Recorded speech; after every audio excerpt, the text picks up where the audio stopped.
నమస్తే పావని గారు. నమస్తే అండి. వెయిట్ లాస్ ఇది చాలా మంది ఎక్కువగా వినేది ఏంటంటే లేడీస్‌లో ఎక్కువగా వింటున్నాం. అవును. అది రీజన్ చెప్పలేకపోతున్నాం కానీ వాళ్ళు చాలా డైట్ చేద్దామని ట్రై చేస్తూ ఉంటారు. అయినా సరే వెయిట్ గెయిన్ అవుతూ ఉంటారు. అండ్ పీసీఓడి ప్రాబ్లమ్ ఉన్నవాళ్ళు వెయిట్ గెయిన్ అవుతూ ఉంటారు. అవును. డెలివరీ అయిన తర్వాత వెయిట్ పెరిగిపోతున్నామన్న ఆ ఒక టెన్షన్ ఎక్కువైపోయే కొద్దీ వాళ్ళకి ఇంకా వెయిట్ పెరుగుతున్నామా అన్న ఫీలింగ్ ఇంకా ఎక్కువైపోతుంది. వాళ్ళు డైట్ చేసేస్తామని కొంతమంది ఫుడ్ కూడా మానేస్తున్నారు. వాటితోనే అవునండి. నేను సన్నం అయిపోతానేమో, బాగా వెయిట్ అయిపోతున్నాను కదా అని చెప్పి. అసలు వెయిట్ లాస్ అవ్వడం మంచిదా? కాదా? ఎలా అవ్వాలి? గ్రేట్ క్వెషన్ అండి. సో, ఫస్ట్ థింగ్ వచ్చేసి ఫుడ్ మానేయకూడదు. ఫుడ్ మానేస్తే ఏమవుతుంది? మూడ్ స్వింగ్స్, కోపం వచ్చేస్తుంది. తినకుంటే ఖచ్చితంగా మనకు అవును. మూడ్ స్వింగ్స్ ఎక్కువ ఉంటాయి. ఆకలి మీద ఉన్నప్పుడు యెస్. వస్తాయి. యెస్. ఇంకోటేంటంటే హెయిర్ లాస్ ఉంటుంది. ఎందుకంటే ఓకే. మన కెరాటిన్ ప్రోటీన్ వల్లనే మనకి హెయిర్ అనేది పట్టు ఉంటుందన్నమాట. అవును. ఇది తినకుండా ఉండడం వల్ల వీక్‌నెస్ అయిపోయి, లో మెటబాలిజం అయిపోయి హెయిర్ లాస్ వస్తుంది. హ్మ్. మూడ్ స్వింగ్స్ వస్తాయి. మెటబాలిజం లో అయిపోతుంది. 10 నిమిషాలు నడవలేకపోతారు. నీ పెయిన్స్ అని, బ్యాక్ పెయిన్స్ అని చెప్పేసి మజిల్ వీక్‌నెస్ అవును. అయిపోతుంది. మజిల్ అవును. లాస్ అయిపోతుంది కదా! సో, ఇవన్నీ తినకుండా ఉండడం వల్లనే వస్తుంది. తింటూ వెయిట్ లాస్ అవుతేనే మనం హెల్తీగా ఉండగలుగుతాం. ఓకే. ఇంకోటేంటంటే ఆడవాళ్ళలో మీరు చూసే ఉంటారు మీరన్నట్టుగా పీసీఓఎస్ వల్ల కూడా వెయిట్ గెయిన్ అవును. అవుతారని. ఎందుకంటే మెన్స్ట్రుయల్ సైకిల్ సరిగ్గా రాకపోవడం వల్ల, హ్మ్. ఇంకోటి వెయిట్ గెయిన్స్ తరచుగా అవుతూ ఉంటారు. వెయిట్ గెయిన్ ఆటోమేటిక్‌గా హార్మోన్ ఇంబాలెన్స్ వల్ల వెయిట్ గెయిన్ అవుతారండి. ఇంకోటి క్రేవింగ్స్ కూడా ఎక్కువుంటాయి వాళ్ళకి. హ్మ్. స్వీట్ క్రేవింగ్స్ కావచ్చు, ఫుడ్ మీద క్రేవింగ్స్ కావచ్చు ఖచ్చితంగా ఉంటూ ఉంటాయి. సో, ఇవన్నీ మనకు చెక్ పెట్టాలి అంటే గనక protein and fibre and balanced meal include చేస్తూ క్యాలరీ డెఫిసిట్‌లో ఉండడం. ఓకే. ఓన్లీ డైట్‌తో వెయిట్ లాస్ అవ్వడం అనేది తప్పండి. హ్మ్. డైట్ చేస్తూ వర్కౌట్స్ చేస్తేనే మన బాడీలో ఉన్న మజిల్స్ అన్ని ఎంగేజ్ అవుతాయి. అండ్ బ్లడ్ సర్క్యులేషన్ కూడా బావుంటుంది. హ్మ్. సో, వర్కౌట్స్ చేస్తూ డైట్ ఫాలో అయ్యామనుకోండి ఖచ్చితంగా వెయిట్ లాస్ అవ్వచ్చు. And okay. తగ్గిన వెయిట్ బ్యాక్ రాకుండా ఉంటుందన్నమాట. ఓకే. యాహ్! అది డెలివరీ అయిన తర్వాత వాళ్ళు ఎన్ని డేస్ నుంచి ఈ వెయిట్ లాస్ చేయడానికి యూజ్ అవుతారు? ఓకే. డెలివరీ అయిన తర్వాత ఒక మదర్ బాడీ నార్మల్ స్టేజ్‌కి రావడానికి 8-12 వీక్స్ టైం పడతది. అంటే మినిమమ్ 3 మంత్స్ తర్వాత హ్మ్. వాళ్ళ బాడీ వాళ్ళ నార్మల్ స్టేజ్‌కొచ్చేస్తుంది. అప్పుడు వెయిట్ లాస్ అనేది ప్లాన్ చేసుకోవచ్చు 3 మంత్స్ తర్వాత. ఇంకా స్టిచెస్ పెయిన్ ఉంది అని అనుకున్న వాళ్ళు, స్టిచెస్ కూడా సిజేరియన్ అయిన సిజేరియన్ వాళ్ళైతే. అనే వాళ్ళు. స్టిచెస్ పెయిన్ ఉంది అని అనుకున్న వాళ్ళు ఒక 5 మంత్స్ తర్వాత ప్లాన్ చేసుకోవచ్చు. బట్ ఎవరైనా సరే 3 మంత్స్, 12 వీక్స్ తర్వాత ప్లాన్ చేసుకోవచ్చండి weight loss. And that too హెల్తీగా ఒక క్లినికల్ డైటీషియన్ అండర్‌లో ప్లాన్ చేసుకోవాలి. ఎందుకంటే డెలివరీ అయిన తర్వాత ఫస్ట్ థింగ్ బ్రెస్ట్ ఫీడింగ్ ఇవ్వాలి. అవును. ఆల్రెడీ బాడీలో చాలా లాస్ అవుతారు. బ్లడ్ కూడా తక్కువైపోతూ ఉంటది. అవును. సో, మళ్ళీ ఇప్పుడు ఎవరంటే వాళ్ళ దగ్గర డైట్ తీసుకున్నారనుకోండి, ఈ ఐరన్ తగ్గిపోయి ఇంకా వీక్ అయిపోయారనుకోండి, బేబీకి మిల్క్ ప్రొడక్షన్ కూడా సరిగ్గా అవ్వదు. ఇలా హ్మ్. బేబీ సఫర్ అవ్వాలి, మనం కూడా సఫర్ అవ్వాలి. సో, ఇవన్నీ అవ్వకూడదు అంటే ఒక క్లినికల్ డైటీషియన్ అండర్‌లోనే వాళ్ళ డైట్ సజెషన్స్ అనేది తీసుకోవాలి. ఎందుకంటే బ్రెస్ట్ ఫీడింగ్ చేస్తూ కూడా వెయిట్ లాస్ అనేది ప్లాన్ చేసుకోవచ్చు. ఓకే. బ్రెస్ట్ ఫీడింగ్ చేస్తూ ఫుడ్ తీసుకుంటూ healthy fibre and rich foods, balanced meals తీసుకుంటూ వెయిట్ లాస్ అనేది ప్లాన్ చేసుకుంటేనే వాళ్ళు హెల్తీగా ఉంటారు. ఐరన్ కూడా తగ్గిపోకుండా ఉంటుందన్నమాట. Okay. So, very very important ఏవంట డైట్స్ అనేది చేయకూడదండి లాక్టేటింగ్ వుమెన్. ఓకే. అసలు ఎందుకు వుమెన్స్‌లోనే అంత వెయిట్ పెరిగిపోవాల్సిన అవసరం వస్తుందంటారు? So, because of hormonal imbalance అండి. Hormonal imbalance and compared to women stress ఎక్కువ ఉంటుంది. వుమెన్స్‌కి స్ట్రెస్ ఎక్కువ ఉంటది. ఆ! సో, వాళ్ళు ఓపెన్ అయిపోతారు కాబట్టి స్ట్రెస్ ఎగ్స్ తగ్గుద్దేమో అనుకుంటా. యెస్ అండి. అదొకటి చాలా మెయిన్ రీజన్. అండ్ ఇంకోటేంటంటే సపోజ్ వర్కింగ్ వుమెన్ అనుకోండి, ఇంట్లో మెయింటైన్ చేయాలి, కుకింగ్ చేయాలి, బయట వర్క్ చేయాలి, మళ్ళీ ఇంటికొచ్చిన తర్వాత ఇంట్లో టెన్షన్ కూడా ఉంటది. అవును. చాలా మంది నన్ను అడుగుతూ ఉంటారు. మేము ఇంట్లోనే బట్టలు ఉతుకుతాము, బాసనలు తోముతాము అండ్ కుకింగ్ కూడా మేమే చేస్తాము. గంటలు గంటలు నేను కిచెన్‌లో నిలబడి ఉంటాను. అయినా నేను వెయిట్ తగ్గట్లేదు ఎందుకని చెప్పేసి నా క్లయింట్స్ నన్ను అడుగుతూ ఉంటారు. ఖచ్చితంగా. అవును. ఇవన్నీ వర్కే కదా! అని అడుగుతూ ఉంటారు. కానీ ఇవన్నీ వర్కౌట్‌కి కన్సిడర్ అవ్వవు. ఓకే. మనము ఫుడ్ మెయిన్‌గా మనం కార్బ్స్ ఎక్కువ తీసుకుంటాం. నేను చెప్పినట్టు south Indian style is different. అవును. మార్నింగ్ దోసలు, ఇడ్లీలు, మధ్యాహ్నం రైస్, నైట్ చపాతీస్ ఇవే ఉంటాయి. అవును. మనకు ప్రోటీన్ అండ్ ఫైబర్ చాలా తక్కువ క్వాంటిటీలో ఉంటుంది. సో, ఇంకోటి స్నాక్స్ కానీ, మనం ఆయిల్ ఎక్కువేసి వండుతాం. ఇలా క్యాలరీస్ తెలియకుండా యాడ్ అయిపోతూ ఉంటాయి. హ్మ్. ఎవరైతే వర్కౌట్ చేస్తారో ఈచ్ అండ్ ఎవ్రీ బాడీలో ఉన్న మజిల్ ఎంగేజ్ అవుతుంది. సో, దానివల్ల వాళ్ళకి బ్లడ్ సర్క్యులేషన్ బావుండి వెయిట్ లాస్‌కి లీడ్ అవుతుంది.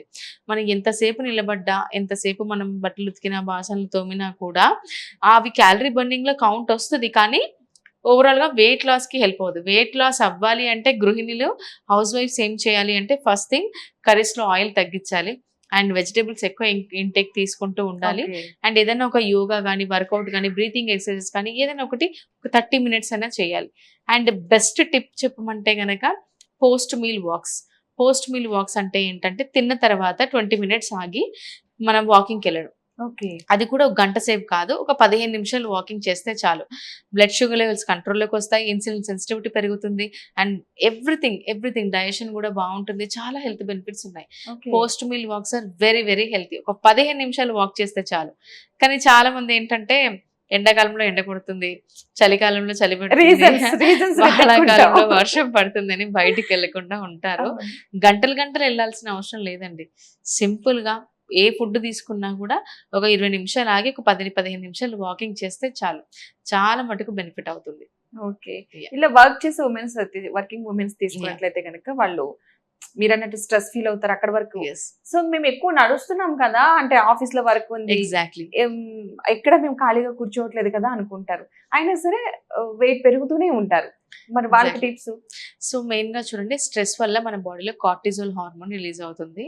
కార్టిజోల్ హార్మోన్ ఎవ్రీథింగ్ మన బాడీలో ఇంపాక్ట్ చేసేస్తుందండి. ఎందుకంటే ఇన్సులిన్ సెన్సిటివిటీని తగ్గించేస్తుంది. మనకు పీసీఓడి, పీసీఓఎస్‌కి కూడా కార్టిజోల్ హార్మోన్ స్ట్రెస్ అనేది lead to so many health issues అండి. Stress okay. వల్ల మనకు ఎన్నో హెల్త్ ఇష్యూస్ వస్తాయి. సరే నాకు స్ట్రెస్ లేదు, నేను హ్యాపీగా ఉంటున్నాను, నాకు వర్క్ నచ్చింది అని అనుకున్న వాళ్ళు ఏంటంటే మీరు ఎప్పుడైనా విన్నారా స్ట్రెస్ ఈటింగ్ అంటారు. స్ట్రెస్‌లో ఉన్నప్పుడు ఎక్కువ ఫుడ్ తినేస్తూ తినేస్తూ ఉంటాం. ఉంటారు. ఎంత తింటున్నామో కూడా కౌంట్ ఉండదు. సో అలా స్ట్రెస్ వచ్చేసి చాలా మటుకు మనకు అన్‌హెల్తీ లైఫ్ స్టైల్‌ని చాలా మటుకు లీడ్ చేస్తుంది.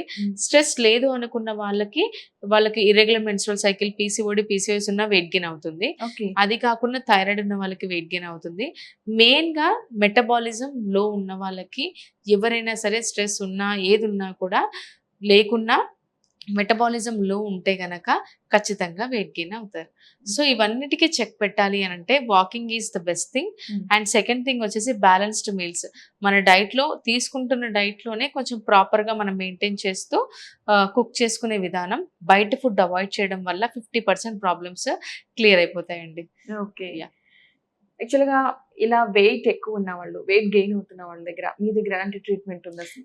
మేము యాక్చువల్‌గా 3 మంత్స్ ప్రోగ్రామ్ ఎందుకు పెట్టాం, నేను 10 డేస్‌కి, 1 మంత్‌కి కూడా తీసుకోను. ఓకే. సో ఖచ్చితంగా 3 మంత్స్ 90 డేస్ ప్రోగ్రామే స్టార్ట్ చేశాను. ఎందుకంటే వాళ్ళు జాయిన్ అయిన తర్వాత వాళ్ళకి ఎడ్యుకేట్ చేస్తాం. మీరు మీ లైఫ్ స్టైల్‌లోనే ఎలా మెయింటైన్ చేసుకోవాలి, ఎలా హెల్తీగా తీసుకోవాలి. మీరు 10 నిమిషాలే కుక్ చేసుకుంటున్నారా, 10 నిమిషాలే కుక్ చేసుకోండి. ఆ 10 నిమిషాల కుకింగ్‌లోనే ఎంత ఈజీగా కుక్ చేసుకోవాలి. ఇదంతా ఎడ్యుకేట్ చేస్తూ వెయిట్ లాస్ అనేది ప్లాన్ చేస్తామండి. 3 మంత్స్‌లో నా క్లయింట్స్ అయితే 8-15 కేజెస్ తగ్గుతారు. అంటే each and every body is different. Each and every metabolism is different. కొంతమంది 8 కేజెస్ తగ్గుతారు. కొంతమంది 10 కేజెస్ తగ్గుతారు. It depends. ఇలా తగ్గిన తర్వాత వాళ్ళకి కంప్లీట్‌గా ఎడ్యుకేట్ చేస్తాం. ఈ 3 మంత్స్ క్లినికల్ డైటీషియన్‌తో అండర్‌లోనే వాళ్ళ వెయిట్ లాస్ అనేది ప్లాన్ అవుతుంది.